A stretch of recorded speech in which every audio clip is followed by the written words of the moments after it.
Welcome to Track Talks with Jason Pedro. So I'm Jason Pedro, a racer, a coach, and also a track day organizer. I already discovered my skills in racing since 2015 when I first time experienced the racetrack. So isa akong rider na nangarap na mula sa gusgusing mumurahing motor at mga patsi-patsing mga gears, gusto kong mag-racetrack. So I started 2015 on my career na sumasali ako sa mga pakarera, club races.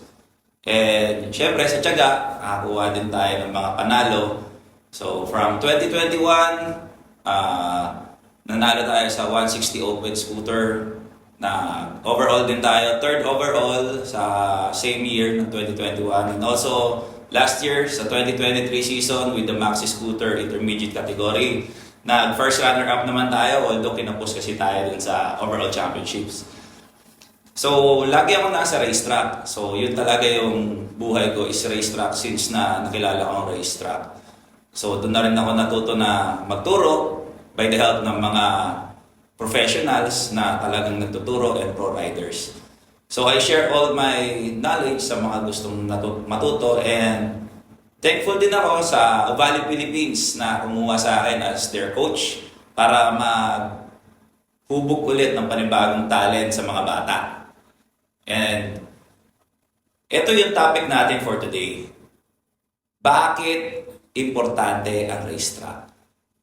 So, maraming ng mga motorcycle enthusiasts na bibili ng motor. So, bakit nga ba importante ang racetrack? Number one, importante kasi ang racetrack para masubukan mo ang iyong kapasidad. Kung matagal ka na nagmumotor, or bibili ka ng bagong motor, or mag-upgrade ka ng motor. Maraming purpose ang pagre-racetrack natin. Example, bibili ako ng big bike, pero ang current kong motor is only 150cc. So, may pera ako or napag-ipon ako kasi pangarap ng lahat ng motorcycle rider ang magkaroon ng big bike.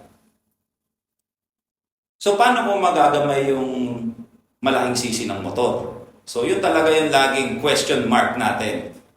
So hindi naman po pwede na 150cc yung motor ko, nasanay ako doon, and then didiretso ako agad to higher cc like 1000cc. Ang ano kasi dyan, magkakaroon ng disgrasya kasi hindi natin kilala ang motor. So, racetrack is highly recommended for beginner riders na gusto pang matuto paano magmotor ng tama. Diba? So, I go to the racetrack. What are the requirements sa racetrack? So, syempre, safety features kailangan. Meron tayong safety gears. Yun dapat ang una nating ini-invest sa katawan. Hindi naman po pwede na nakaganito lang ako, sasakay ako sa big bike ko, in case of any accident, pwede magkalasog-lasog ang katawan ko. So ito pa ang natin, topic. Nasaan ang mga racetrack natin dito? Especially here in Luzon. Kasi yung iba, hindi naman nila alam kung saan sila pwede mag-testing. Gagawin na lang nila, hahanap ng stretch at doon pipiga and then boom, aksidente na. So we have, here in Luzon, merong mga sikat na mga racetrack dito na ginagamit ng mga motor. Meron dalawang characteristics ang mga racetrack na espaltado. Talking about asphalt, yan ay ang big track at ang short track.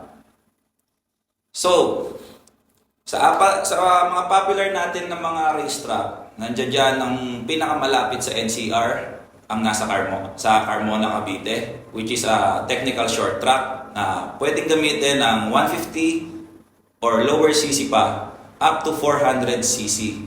It's a technical track, which is a kart track talaga siya. So pwede doon ng motor up to 400cc para matuto ka. And also, meron din sa Tarlac na 1.5 km na racetrack na pwede din hanggang 400cc. Siyempre, doon na tayo kaagad sa MotoGP isipan. Yung big bike natin, di ba? Meron tayong dalawang racetrack dito sa Pilipinas na pwede gamitin ang 600cc hanggang 1,000 o hanggang pinakamalakas mong motor up to 1,250cc. Yon ay located sa Clark, Pampanga. And the other one is nasa Batangas. To be exact, Rosario, Batangas. So, una natin pag-usapan yung nandoon sa Batangas, sa South. Yung racetrack na yon ay only a 3.7 kilometer racetrack na kayang i-accommodate ang mga higher CC. Doon din ginaganap ang mga karera ng mga big bike. And also sa Clark naman, yun na rin ang pinakamalaking racetrack sa Pilipinas sa ngayon. It's a 4.2 kilometer racetrack, high speed. Kung big bike mo talagang sagad yan, dire-diretso, up to 6 gear kaya. So, bakit natin kailangan mag-racetrack ulit? Bibili tayo ng big bike. Gusto mo matesting? Yan ang tamang lugar para mag-testing ng big bike. Hindi lang sa big bike, sa small bikes. Siyempre, sa small displacement bike, Pilipino tayo eh. Mahilig tayo sa modification. Gusto natin, karga dito, karga doon. Pag-testing doon sa kalye, salpok na. Tapos, post na tayo sa SOCMED, hingi abuloy kung kani-kanino na. Eh magkano lang naman na magre-racetrack ka kahit once a month lang na matesting mo yung kapasidad mo in a safe environment. Wala kang kasalubong na dump truck. Wala kang babayarang na kasalubong na kung sino man. Wala kang masasagasaang aso. Diba? So, masarap mag-racetrack. Marami kang matututunan. Hindi lang para sa pangsarili mong kapakanan, para na rin sa safety ng mga kapwa mong motorista. Marami naman nagko-coach sa racetrack para turuan ka, para gamitin ng matama ang motor mo. So, getting to know tayo sa mga gusto nyong ma-experience sa racetrack, di ba? Pag 150cc ka, magandang requirement ko sa'yo, gamitin mong racetrack, yun nandoon. Ang pinaka-popular talaga since day one na nauso ang karera ng motor, panahon pa ng mga 20 days, yun nasa Cavite talaga. Nasa Carmona, Cavite na racetrack. Yun talaga ang pinaka-popular sa lahat. Doon ka mag-testing ng motor mo. Kahit na sabihin mong beginner, at least natututo kang lumiko ng tama. Pumwesto ng katawan mo ng tama at wala kang disgrasyang naabutin gaano. Sumemplang ka man, yun lang. Wala kang nadadamay na ibang tao. Kaysa mag-public road ka, punta ka ng kung saang bundok man dyan o saang twisties at mag-banking-banking doon. Pagkatapos, nag-overshoot ka, ayun, sira ang kasalubong o nabangga mo yung kasalubong o yung motor mo tumalsik doon sa gilid na may nakaparking, bayad ka ngayon. Ang problema, Pilipino tayo, hindi naman lahat ng Pilipino mayaman. O abu-abuloy na naman tayo in SOCMED o ang gagawin, tatakbuhan. Eh magkano lang naman ang mag-racetrack? Kaya mo nga magpabalik-balik sa bundok ng kada linggo-linggo. Isang beses ka lang magre-racetrack sa isang buwan, magbabago ang abilidad mo ng paggamit ng motor mo. Topic number 2, getting to know your bike. Pag bibili ka ng isang motor, hindi yung diretso sakay agad yan. Mapay-scooter man yan, underbone man yan, sports bike man yan, or big bike man yan. Lahat ng mga motor ay may kanya-kanyang characteristics. Siyempre, kung beginner ka, ang tanging base mo lang kalimitan pag bibili ka ng motor, marunong akong mag-bike. So, kaya mong magbalanse. So, paano mo siya magagamit ng maayos? Kailangan mong mag-practice. Saan ka magpa-practice? Mas maganda, complete gear, ready yung motor, at doon ka sa racetrack. Sumemplang ka, okay lang. Tayo lang tayo ulit.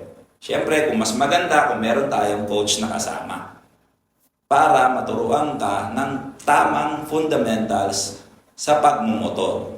Mapag-beginner man yan, karerista ka man, o whatsoever na karakter ng pagiging rider mo. Meron din ibang tanong. Lady rider, sir. Ganito, ganyan. Gusto naming mag-racetrack. Yan ang laging tanong ng ibang mga babae sa motorcycle industry. Kaya ba namin yan, sir, mag-racetrack? Of course!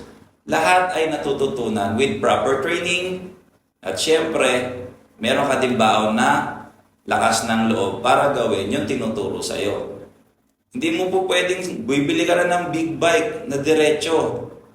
Na bike lang ang alam mong i-drive, didiretso ka to 1,000. There is a proper process pag nag-upgrade ka ng motor. Based on my experience, nagsimula lang ako sa small bikes na 100cc, going up, going up, going up.